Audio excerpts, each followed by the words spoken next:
How's it going, everybody? Welcome back to That Car Vlog channel. If you don't already know, I'm Andy, and today I'm in the beautiful Bristol, Tennessee area at my parents' house. Well, this is not my parents' house, this is my grandmother's house.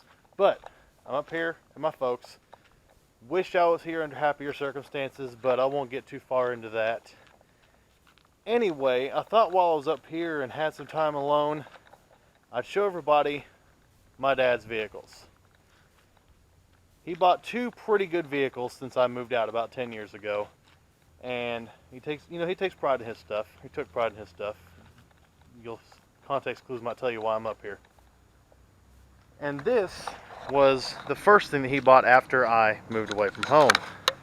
This was his baby. This is his 2001 Chevy Silverado 1500. Ignore the cracked hood. I like to leave those cracked for convenience sake. This was his baby. Ever since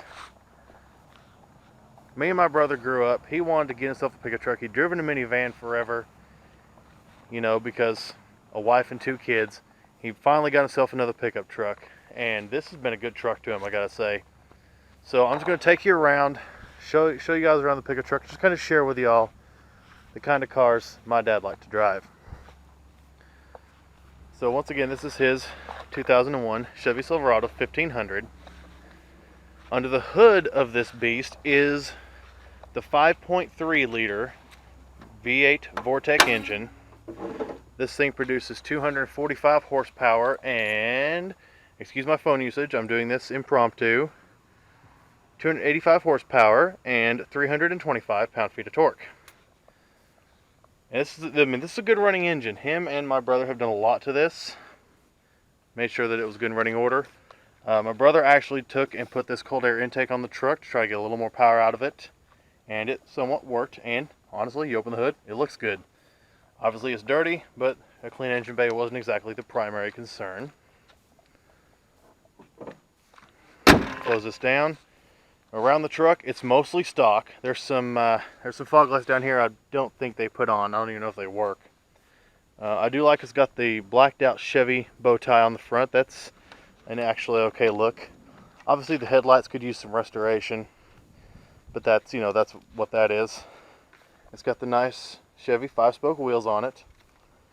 Got these step boards here. My dad was actually shorter than me, and so these were a great help to him getting in and out of the truck. As you can see here, you've got the rusted out cab corners like all of these generation Chevy trucks do. But a nice solid frame underneath. We go inside, I don't know if you can see it, but you got a nice solid frame. No problem here. These frames are great. It's always those cab corners. Going around, these taillights, I think there's some LED bulbs in these. That's kind of an odd look because I think it was the early days of LED bulbs where it just pointed straight out instead of from all sides of the bulb, but it works. Got a bit of a dangling tag light here. You can probably fix that easily. Got some rust on the bumper. It's not perfect. I don't know this truck's history. I don't know if it was ever a northern vehicle or not. But the body work kind of points to that, but from what I hear, once again, they all rust on the cab corners. Once again, these rockers are gone. They need fully replaced. But of course, that's an expensive job. Got this little strip across the tailgate to protect it when you're loading stuff. Open it up. Nothing back here, just a bed. You can tell it's been worked.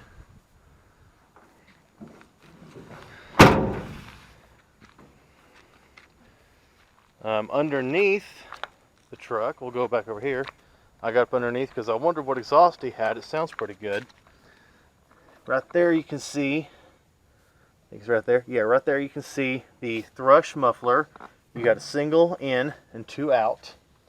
So it looks like we have a pipe coming out here, and then we should have one exactly opposite from that, right here. So kind of like I did with my old C10, except I did mine in front of the wheels. Once again, I don't know that they did that. I think he might have bought it that way. But it sounds pretty good. See if I can't start this thing up and give you a taste of how it sounds.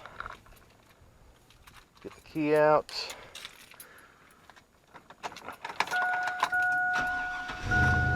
Okay, let's walk around.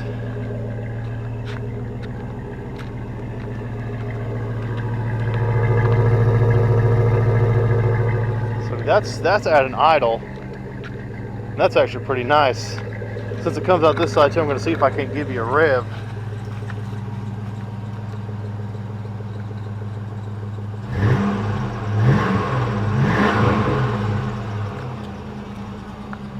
Obviously, it's not the most expensive exhaust system. I have more expensive exhaust under both of my pickup trucks. But those, for budget exhaust, those thrush mufflers do sound really good. If anybody remembers the review I did on the 2001 Durango RT that had the 5.9 liter V8, that also had a thrush muffler. Now it was single in, single out, and it sounded good. So Thrush does some pretty good stuff for a fair amount of money. I really enjoy that. Another thing on the exterior is these mirrors. These are some big wide mirrors you would probably use for towing. Got an integrated spot. I'm not so sure that these are factory, but obviously they're made to fit the truck. I'm having a hard time getting used to the way those are made and the shape of them. Of course, I've only driven it a couple of times. Got the same style housing over here and a slightly different mirror glass with a glued on spot mirror. So not sure what's up with that, but they work. I never heard him complain about it.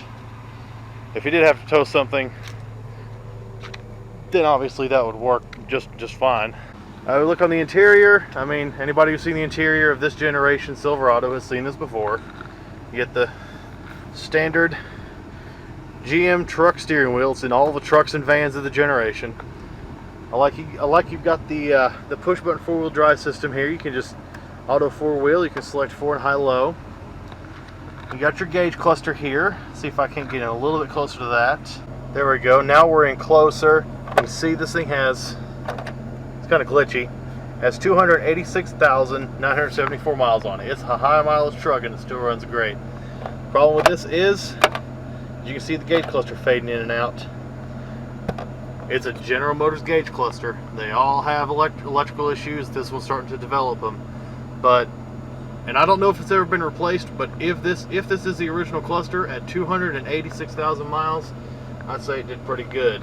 Some of the creature comforts this thing offers, it has heated seats on both the front driver and passenger seat, which is really nice. Over here you have your factory GM radio of the time. I'm sure nobody ever wants to change these out because of alarms and such. Let me turn this AC down. Excuse the whiteout of the sun there. AC down. The AC works like an absolute dream in this thing. I don't know if any work's been done to it. But it works really nice. You got the glove box over here. It's a nice, fairly sizable glove box. And the sun is killing the shot again. Over here we got the center console, which is pretty deep, especially for an 01. You got your little coin slots here. You got dual cup holders. Lift this up, you got a little storage cubby in here. Your tape deck is down here, which I'm assuming was an optional piece, and that's why it's down here. This would be a cell phone mount or something. Up here we got a nice center console. This would be for a garage door opener if you had one. Here's your interior dome lights, which look like they've been changed out to LEDs. That's nice. Don't think there's anything back there. That might have been some optional buttons on higher trim, and that's just a filler panel. Here you got a sunglass holder, and here you got a, I guess, stuff holder.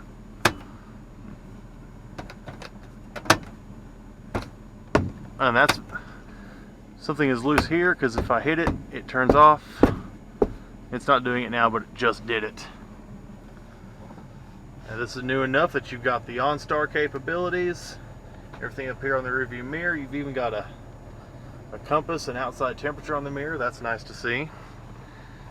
Let's go around to the back. And because it's extended cab, you get a rear bench seat. It's a full-size pickup truck. You get a rear bench. One of my dad's favorite things to own, and mine as well, a Haynes repair manual. I don't know where I got it. That's where I got it. I do believe, I'm not for certain, but I think these might fold down or the bench folds up. I may not figure that out, so y'all tell me whether or not it does. Yeah, I think it will, but there might be something hindering it. Anyway, should be a foldable rear bench seat. Our son obviously can fit back here no problem. For a grown adult like myself, it's there's a dog ramp here to make things a little bit more awkward, but there we go. Short trips, as in like a couple miles, probably tolerable. Obviously this is for kids or throwing things. Usually the dog rides back here actually. That's why the ramp is here, so the dog can get in and out. Okay, I'm gonna get out now.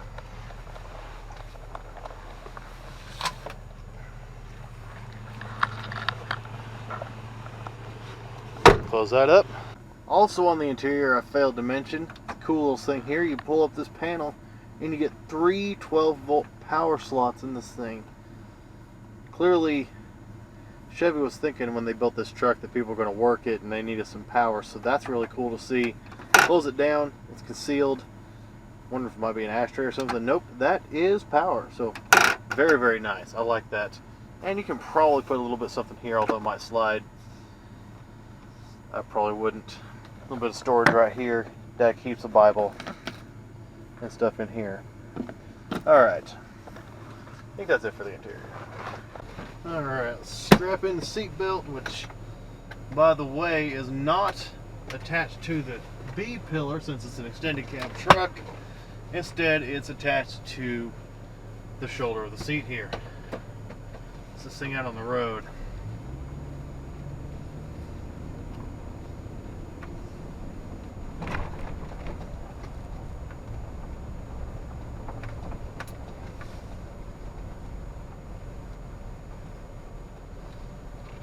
Let's just go drive it.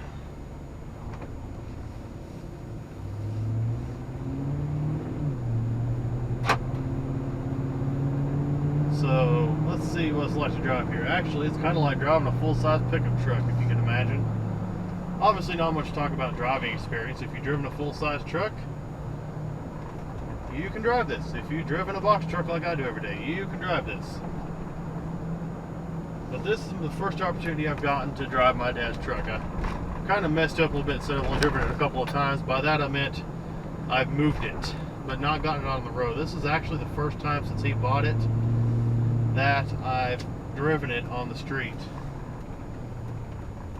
And I can't really say that I hate it. So like I said, several years ago, you know, after I was out of the house and a brother was, you know, working, had his own car, Dad decided, you know, he wanted out of his minivan. At the time, he was driving the 2005 Dodge Caravan base model. That thing had a 4-cylinder engine, 4-speed transmission. That thing was an absolute dog. It barely got out of its own way. It was too heavy for that 4-cylinder. But he, you know, he got tired of the van. He's like me. He'd rather not be driving a van. And he decided it was time for a pickup truck. So he went and he found this, and he's really loved this truck at the time that he had it. This thing has made multiple trips to central Illinois. You know, we're talking a 12 to 13 hour drive one way. Makes at least one a year to see his mom, my grandmother, and this thing it's never let him down. You know, there's been old car stuff that him and my brother have had to take care of, but this truck's been really good to him. He really enjoyed this truck. And I can see why. It's roomy, it's fairly comfortable, even though the seats are worn, it's still fairly comfortable. You got good visibility, it is a full-size pickup truck, and it's got plenty of power. Let me pass this guy on the bike and we'll do a little bit of acceleration here. Obviously you gotta build it up, but yeah, this thing, for being as big as it is, that 5.3 really gives it plenty of power. And the cold air intake, you know, doesn't hurt either. Now it is a 4-speed automatic transmission. This was the early 2000s. We were still kind of stuck in the 1990s at that point with the transmissions and with a lot of design. You know, this body style started out in the late 90s. This steering wheel ran forever. pretty much this to the entire span of this generation of these trucks. Whether it was this, I believe it might have been even in the S10s, definitely in the vans and the box trucks, they use this same wheel.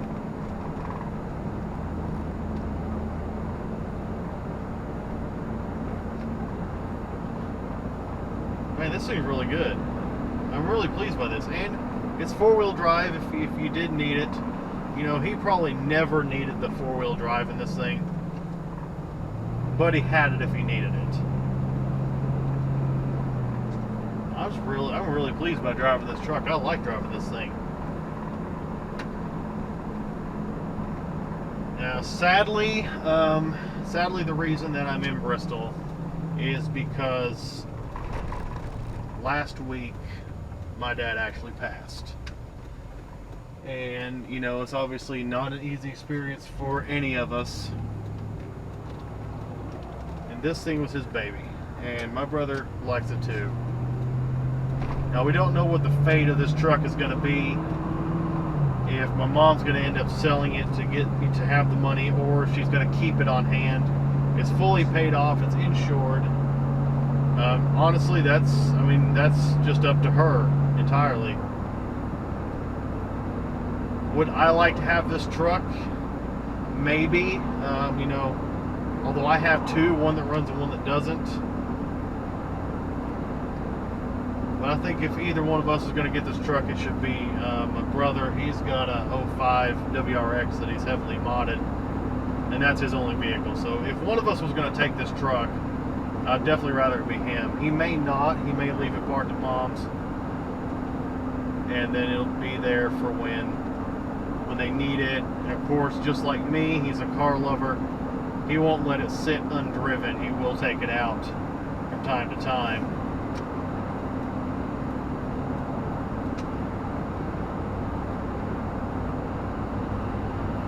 So as sad as it is to lose my dad, it's really nice to finally experience what this truck was like for him to drive and why he loved it. And I can see why. I mean, it's full of power, it's comfortable. It's just a really great truck. I don't know the reliability history of the 5.3.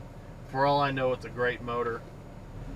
Obviously, nowadays you get a lot more than 4 speeds in your transmission, which this obviously would definitely benefit from, especially as far as from a MPG standpoint. I think brother said the dad was averaging maybe 13 to 16 in this truck, which isn't bad, but you know, it could be better. That's what my 94 Dakota with a 5.2 is getting, you know.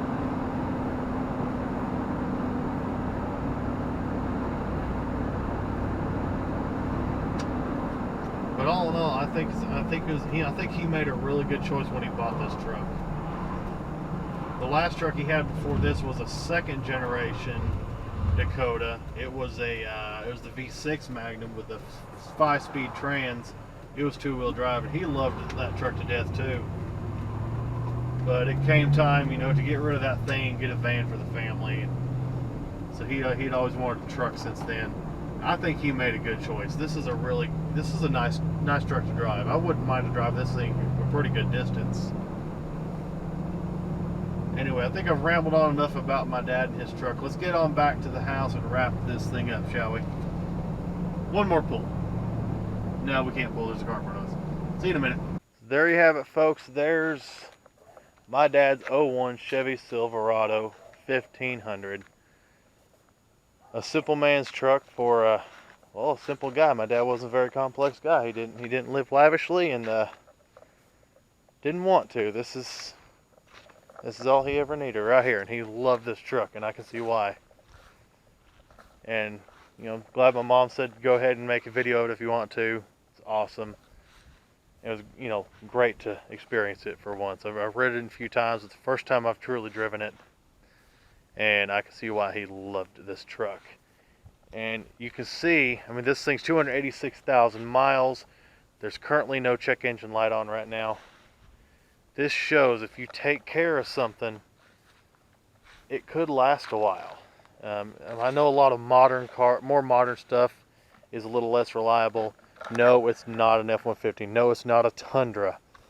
But this is probably one of the last generations of really high quality Chevy products, and it shows. You take care of this thing, and I mean, you see, it'll last. Anyways, I hope everybody enjoyed this impromptu, low production quality video of this truck. Obviously, I can do better videos than this, but I, don't have all my stuff with me. But I thought I'd bring my camera just in case, and I'm glad I did. Anyway, if you like the video, if you enjoy this kind of truck, and you want to see more content out of this channel, make sure you drop down there and give a thumbs up. Subscribe to the channel, ring the notification bell if you haven't already. That way you'll know when something goes up. Also follow Instagram and Facebook at That Car Vlog channel. Although I don't put up a lot, I do always put up when a new video goes out. And as always, if you got anything you'd be willing to let me drive and review on the channel somewhere close to the greater Knoxville area, hit me up on social media, let me know. We might make something happen. I'll put a link down below in the description of a list of cars that come to mind immediately that I'd like to drive. Anyway, thank you all for watching. I hope you have a great day. Take care, be safe, God bless, and hug someone you love tonight, because you may not get to tomorrow. Take care, guys.